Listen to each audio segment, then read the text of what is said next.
Hi, and welcome to another Rigonomicon.com video. Today we're going to be talking about animation transferring and retargeting. So this subject is sometimes a little tricky because there's lots of claims about this kind of stuff, and basically at the core of this subject is the fact that if you have a custom rig in just about any software really, and you try to transfer mocap onto it, it will destroy the rig if you use especially the HumanIK approach to animation transferring. So if I were to bring in, like, use the usual method to define my character and use HumanIK to transfer the data, it will break all of the constraints and everything that's on my rig, and that's a bad thing. So if you use these tools from BaconStrip that I'm going to go over, and some of them I just wrote this morning. Some it was just anyways. I'm sure it'll be just fine. We're going to be able to transfer the data without breaking a rig, and it's not going to add any extra, like, too much work. It's just going to add a little bit of work. You'll see that the actual part that we need to add it won't take more than five minutes. It's not really a heck of a lot of work. Okay, so the first thing we need to do is talk about what this custom rig is. This is an MVP rig. What does MVP stand for? It's nothing positive. It's usually a negative thing. MVP just stands for the minimal viable product, meaning the absolute minimum that I need in order to be able to properly animate a character. And at first you're going to be thinking, well, why is that? Why are we doing MVPs? Why can't I have a full crazy rig with all the greatest features? Well, the thing is, the for learning how to rig, I think being able to get your foundation right and make sure that you know how to do something that is practical and useful, instead of having an over-engineered rig that you have no idea how to fix or work with. Look, we need to start somewhere, so I think an MVP is a very good place to be, and that's why I made videos on how to make an MVP. And at the same time, it's still functional. You can still do quite a bit with it. And I can't say that, like, the HumanIK rig, and I'll show you later. The HumanIK rig is not really all that. It doesn't even match the criteria of what an MVP is. So even some rigs out there are not even MVP level. They have lots of fancy other things on top, but they're not really meant for animation or being used for animation directly. So an MVP rig means, from my perspective, you have a center of mass. You have foot controls that allow you to move the feet and lock them down on the ground. You have you can roll the ball of the foot. You can wiggle the toes. You can lift off a toe. You can lift off a heel. And you have an up vector for your IKs. In this case, I have an IK that you can also turn off and such. And for the most part, you have something that you can animate with. This is good. This is good to work with. All right, so the first thing we're going to need to do is now go and get some either animation or mocap to transfer onto our MVP rig. So if you don't have any mocap or anything and you want to do this exercise, you can use this button over here where it goes import animation example that comes with HumanIK. And I open that up by basically pressing this button here, or you have the tab HumanIK, and you will be able to load this up. And this comes already with the definition in it. So that's kind of useful if you don't have anything else to work with. For this example, I will be using some mocap that I purchased that is the Gangnam Style dance. So I'm gonna go new, and I'm gonna show you that process, because just pressing that button that we had over here is not going to help us when we have mocap that we need to set up so that we can transfer it using HumanIK methods. Okay, so we're going to use HumanIK for what it's good for. So let's go and import some mocap, and in this case, this is very important. At the bottom here, when you import, there's files of type. You want to set that to whatever, like if in the case of, most likely we'll be working with an FBX. Make sure you set yourself to FBX. Hang on a second. I'm just going to go into the class material. And you're going to find that there's an FBX file right there. Or rather, you go and get your FBX and make sure you just click on it. And you have the file of type FBX set at the bottom, because all of the stuff that's down here on the right would not show up if you didn't have that. And that's an important thing. So I'm going to make sure that it's like default, add an update animation. It's bringing in animation. Gangnam Style is one of the takes. So one thing that's really cool about FBX files and the motion builder process is you're going to have different takes of animation within the same file. And I'm just going over this because in a moment we're actually going to use this to go around an issue that that can happen.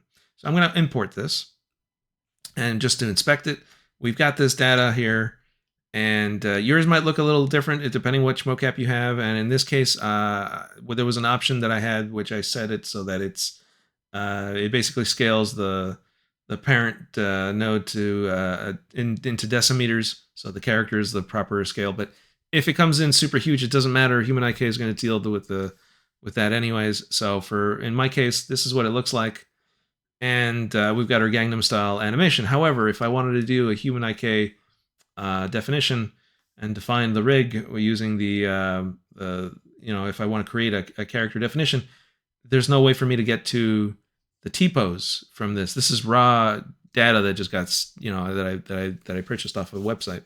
So there's no way for me to T-pose. There's no joint orient information on these things because it's an FBX. It doesn't. It might not come from a Maya source. So, and most likely it will not be coming from a Maya source. So I'm going to show you a little trick in order to be able to get this to work. So if you start a new file. Okay, and I'm going to import now. Same thing, I have the FBX settings. Of course, it forgot what folder it was in. But I'm going to click on the Gangnam Style Dance FBX. And like I was mentioning before, you have the ability to go to no animation. And the benefit of this is that normally when you bring in no animation, it's going to T-stance. So if I bring in, if I open this now, or even if you remove the animation check mark here, that also works. So if I look at this now, I have something to work with. This is great because now I have a T-stance, and then I'm going to import the animation on top of this from the same FBX after I've characterized it. So up until this point, everything that I'm doing is basically just HumanIK stuff and mocap shenanigans. So nothing so far has been added as work from our method that I'll be showing later. So I'm going to go and set it up so that I can create a character definition. And the first thing I'm going to do is I'm going to rename this character. So this is going to be my mocap source. I'm going to name that. And now I'm going to start characterizing it. So this is clearly the root node, even though it's funny. And actually, you know what? It's going to be difficult to select things, I think. Maybe. Nah, it should. Let's fix this so it's a little easier to select. I'm going to right click and go select hierarchy. If you're wondering why when I select things it doesn't highlight the entire hierarchy, in previous videos I explained that there's an option with Maya that allows you to deactivate the highlight of an entire hierarchy. It actually gets in the way a lot of the time. So if I go to selection here, select child highlighting, I set it to never. This is only useful, honestly, for some really old tools to show you which objects, because some tools do the entire hierarchy that basically the object and all of its children get affected by some of those tools. So it came in handy for that. But for the most part, no one really uses it that way anymore. So it actually gets in the way, because if you're selecting things that you need to select more than one thing that's in the same hierarchy, it gets really confusing. So I always turn this off unless I'm animating, which kind of comes in handy sometimes to see the hierarchy, but not always a given. So just turn that off. It'll be a lot easier for you.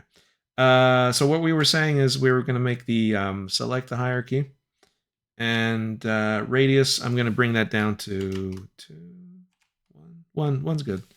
1, I can still see what's going on.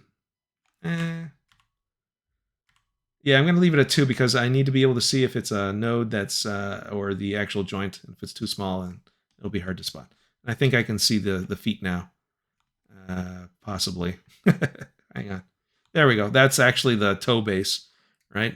If I open this up by pressing Shift, there you go, toe base. Because it's showing me all the links to all the toes. So this must be the bone that is the toe base, even though it has like this mocap data is coming in with a whole lot of extra nodes.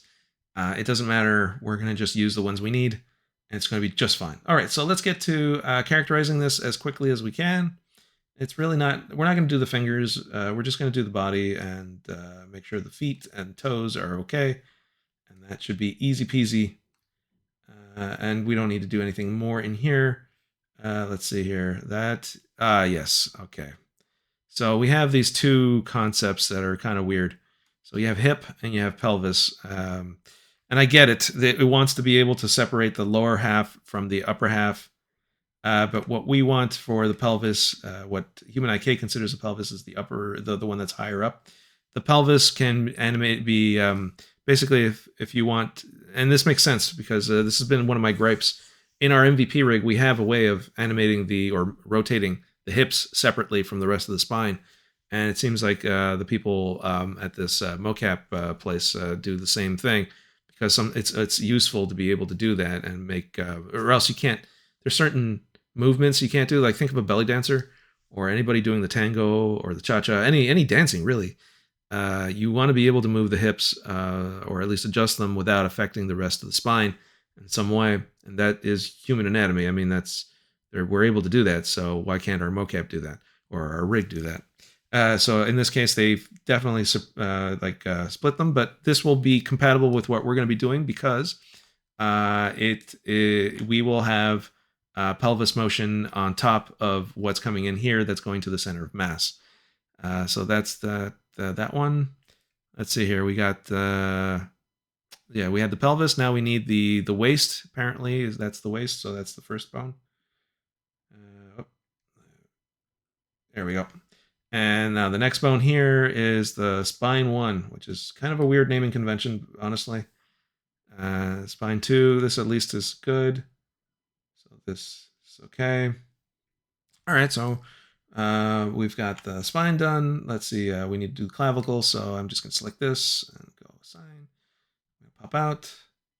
I'll grab carefully, not grabbing the twist bones that are in here.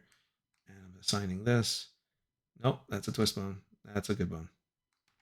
I'm assigning it. And then the hand is obviously going to be the one that has all the connections to all the fingers. And that should be good for that. Now, now the other thing that I need is the neck, and the source material has both necks. That's actually really that's hopefully they didn't just do an average. If I select this, that's a facial. I want the head. There we go. So that's what we want for the last one here. Now here's an important thing that you should keep in mind. When you hit the lock button, your T-stance is saved basically, and then you can move everything around and it'll still remember this T-stance as it is at the moment of locking it. And I'll go over that again to make sure we understand why we do that. So I'm gonna just lock it now because we have everything defined, everything's good to go. I'm gonna lock it down. Sweet. Now we have this whole setup ready to go.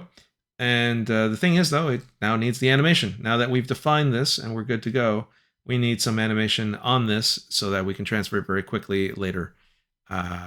So all I'm going to do is go File, Import. I'm going to click on this again. And this time, I'm going to make a small change to how the importing works. This time, we're actually going to bring in that take. So that's good.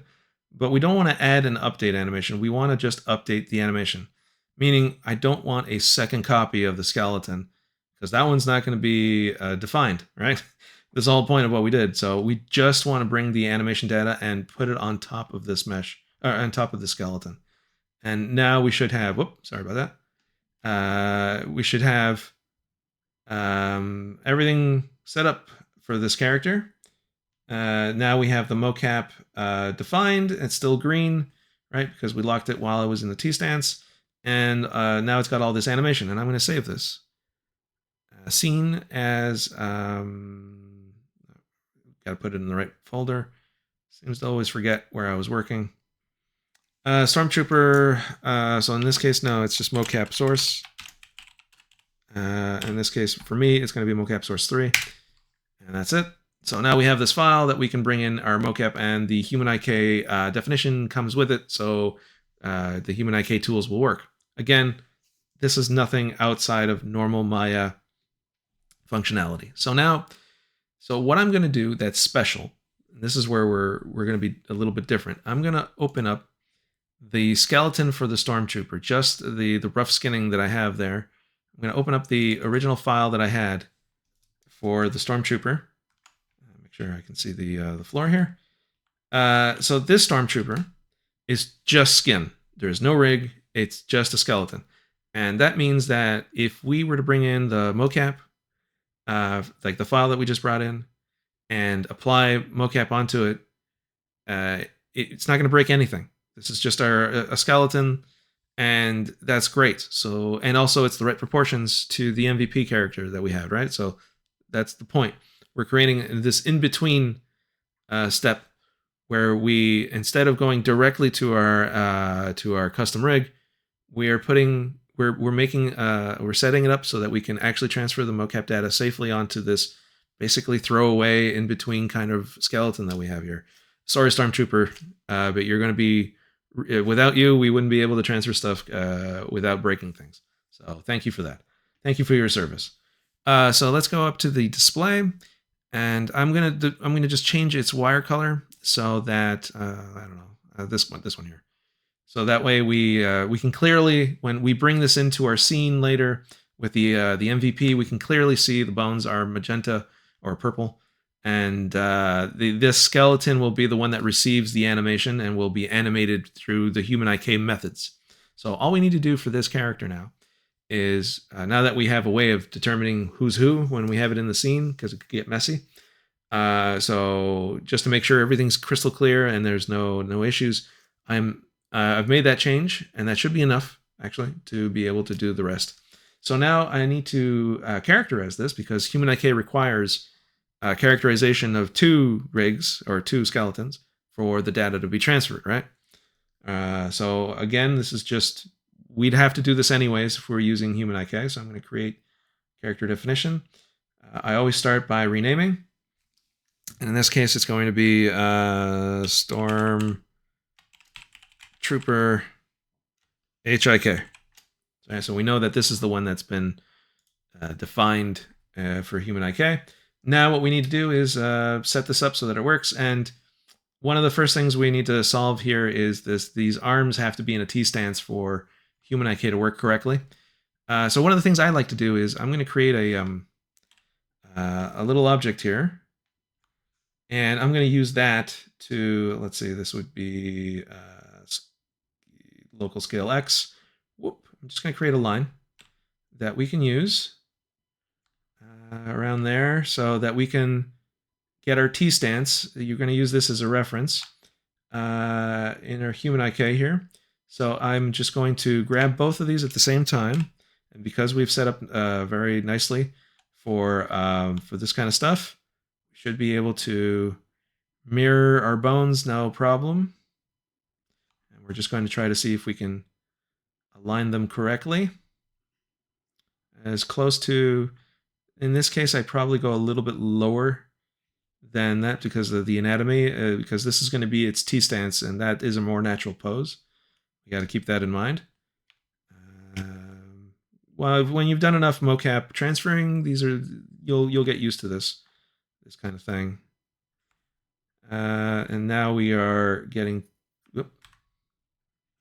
That happened because this tool is not the same as, or that circle, it's not the same as the interior one where it's literally putting the exact same value onto the other bone, whereas this one, it's relative to the viewport, it's not the same control. So we want to always make sure that we are setting up so that it follows, this is pretty close to the line. We're not going to spend too much time on this. So that's about as close, I think, as I can get it. For the forearms, do not twist them. You do not break the anatomy. Try to always fix it through other means. Only z-axis rotation, or whatever the third one is, or whatever your secondary axis of rotation is. You're going to notice, for the most part, this is pretty close as to what you can get. I'm going to do the same thing for the hands. The hands you can twist, right?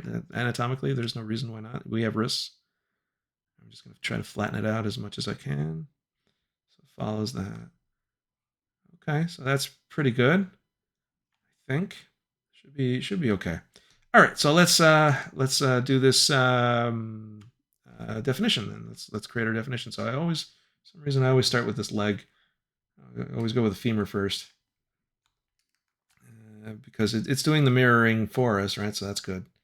And I need to do the toe base. I'm having a weird memory where I think I missed that in the previous one, but it doesn't matter. Look, if I missed it and the definition over there, it's not the end of the world.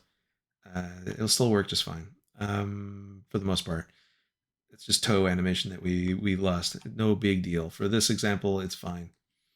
So I'm going to go over here. I'm going to press Q to get rid of the gizmos because they're kind of annoying. I'm going to go in here. I'm going to assign this one. Right click on this again. That's the last one for the spine. I'm going to go up. I'm going to go to the clavicle. Clavicle is going to be here. It seems to have defined the other clavicle, no problem. All right, let's find out if it's flat enough.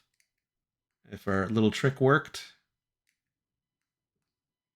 Did not. I still need to adjust here somewhere. It's saying the right arm doesn't seem to be parallel to the x-axis. The left arm doesn't seem to be parallel to the x-axis. Okay, so maybe it's because of the clavicles. So, see how far can we push this. So no, I wouldn't go further than that. And then this, let's see here. Does it like it? Oh, it's all green. Look at that. That was the problem. Okay, so we've made it to full green here, but now we got the neck. Okay, and the head is the last one that we have here. Presto. We could do the fingers, but like I mentioned before, we're not going to be doing fingers for this stuff. You can do it if you want to.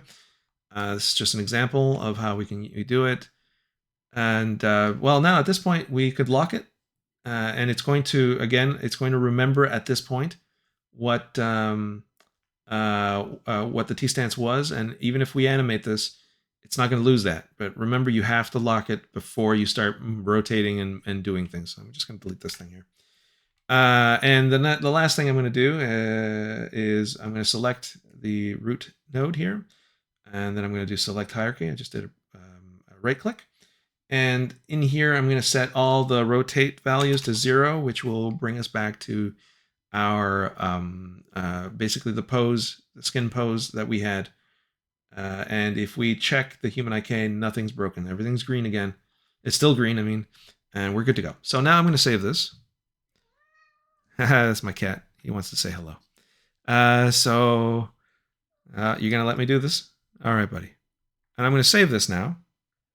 And I'm going to call this the same as the name we gave the character. It's going to be called Storm Trooper HIK. And I can't see what's my cat. It's okay. And that's a file now that's been saved, which has our Stormtrooper with everything set up to be able to transfer stuff. Okay, so now, without saving, I'm going to the following. I'm just going to test to see if this works well. So actually, we're going to find out about that toe in a second. So import the, let's set yourself up to be animation Maya scenes. And let's bring in, we need, I don't know if you can hear him. Hopefully you can hear him. He's being silly. So I've got this mocap that got brought in. And remember, this was characterized, right?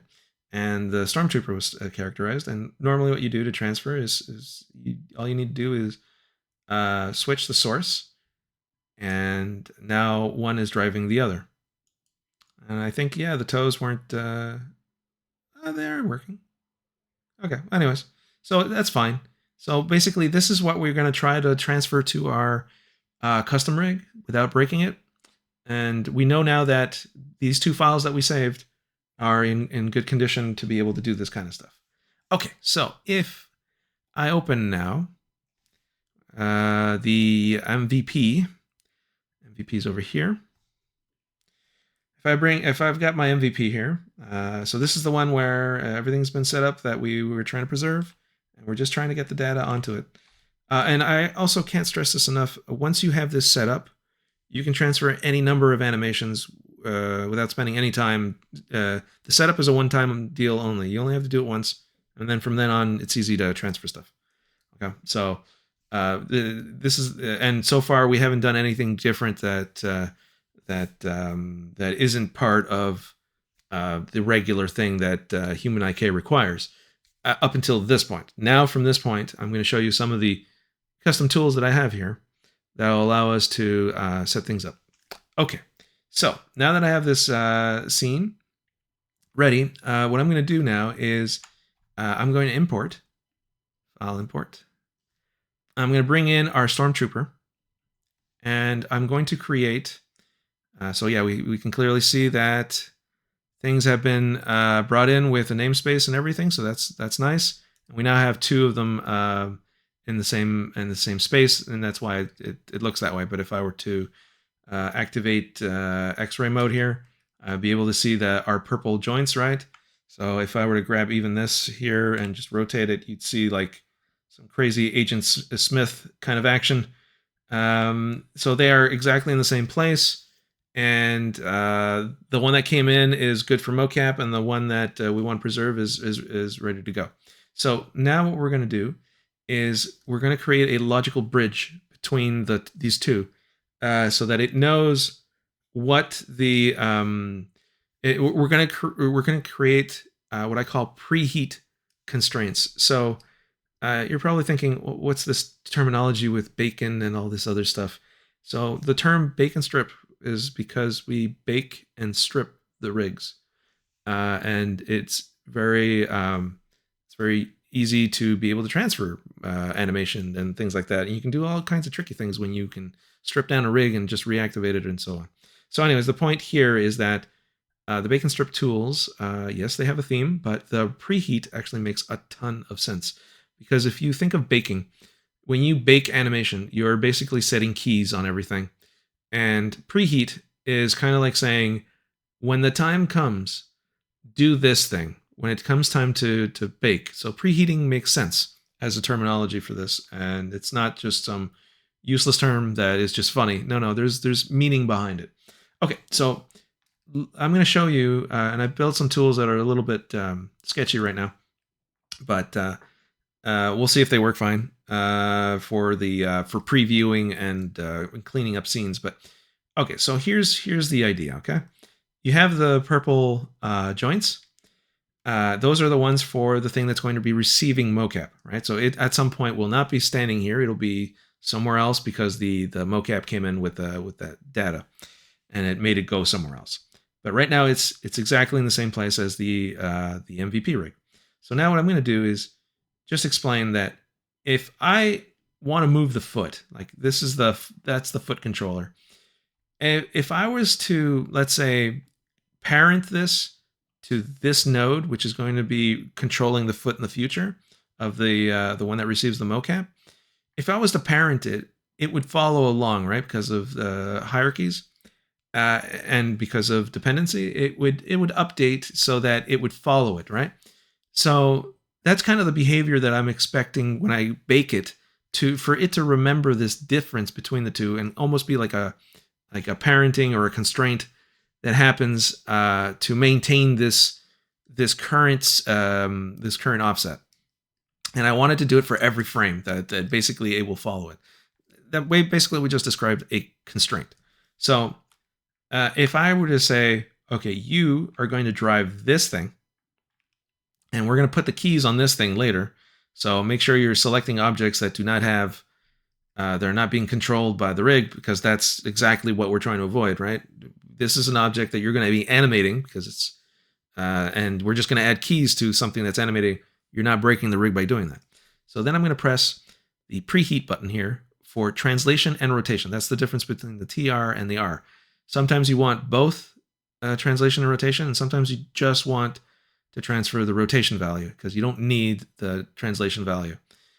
So all I'm going to do is I'm going to tell it when the time comes, this offset is what you need to keep in mind. So I'm just going to press the TR button here. And I'm going to do the same thing for the toe. This is the toe that's going to have the data. And this is the object that is on my MVP rig. And I'm going to press the R button. And it's going to remember. Basically, when you see it disappear like that, it remembers. Same thing goes for the up vector. Like you need to be able to control this. So if it was like parented to this object or constrained to this object at where it is now, that would be just fine. So I'm just going to press TR here.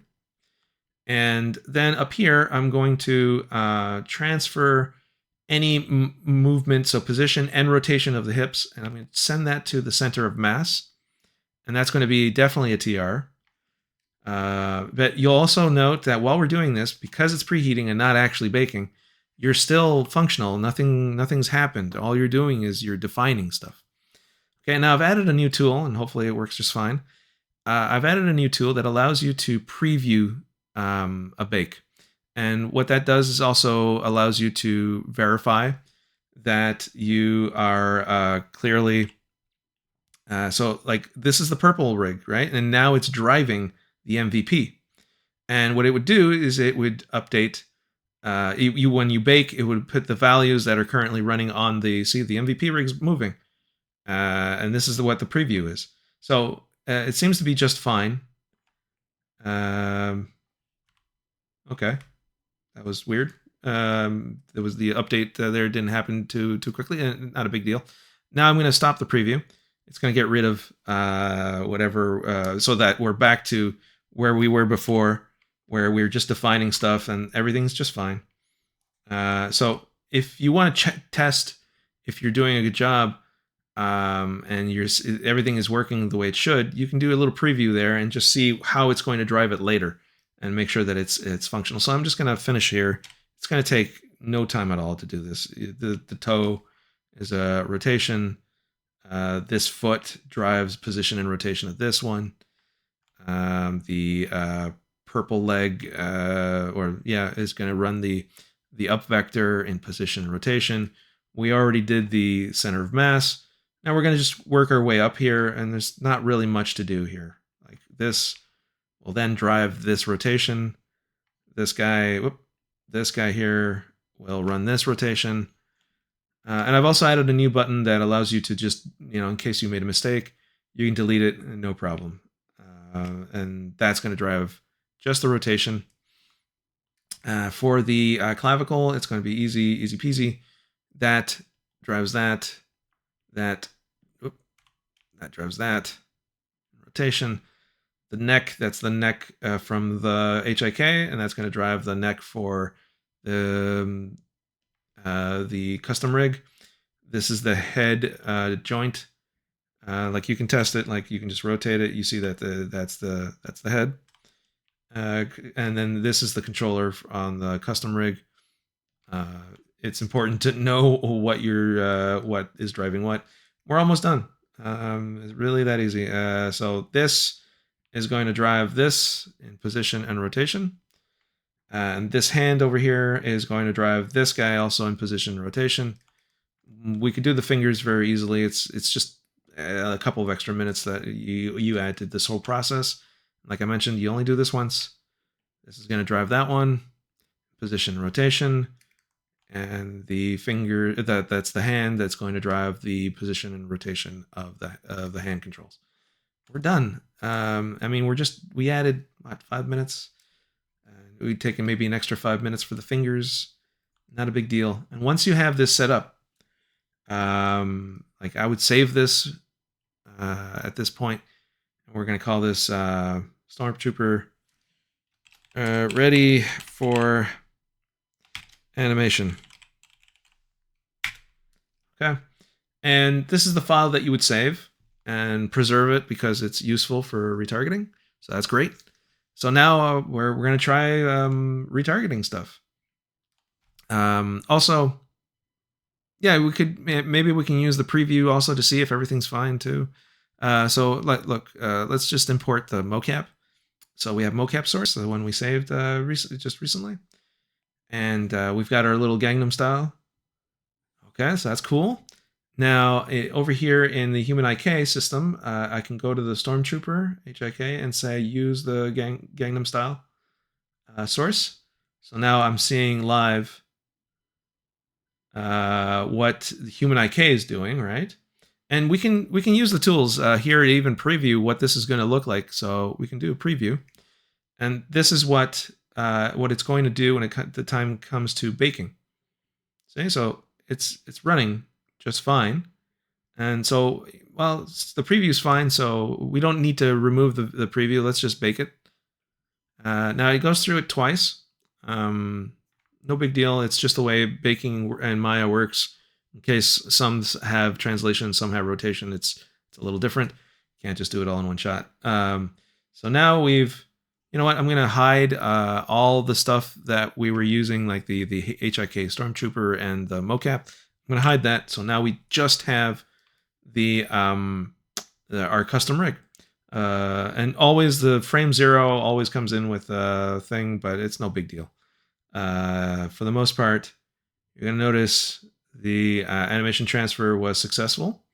Okay, so, you know, it's not hard to do that, but the $1 million question is, did we break the rig? And can you still use the rig to animate further? So I'm just going to grab the ball of the foot, control for the right foot, and sure enough, the rig has not broken. So the key here is that all this data, you wouldn't want to necessarily be working with this. So the HumanIK method is to add layers and then do adjustments there, and then do some cleanup on these keys and so on. But the rig should be still functional the way we had it at the time of baking, and nothing's been broken, nothing's been lost, and everything's been gained. We're good to go. So you would save this animation somewhere and then bring it into your scene using traditional Maya methods, and nothing got damaged. And you can use this method again. I mentioned it already. You can use this method with Malcolm if you wanted to. Like you want to make Malcolm do the Gangnam Style thing, by all means, this will work. This method is not limited to bacon strip rigs. And you saw that it wasn't really that big a deal. It wasn't much more than what you do normally with HumanIK anyways. So all is good. So hopefully you found that informative and useful, and I hope you'll be able to transfer any form of mocap from anywhere onto any custom rig that you have. All right, so that covers everything.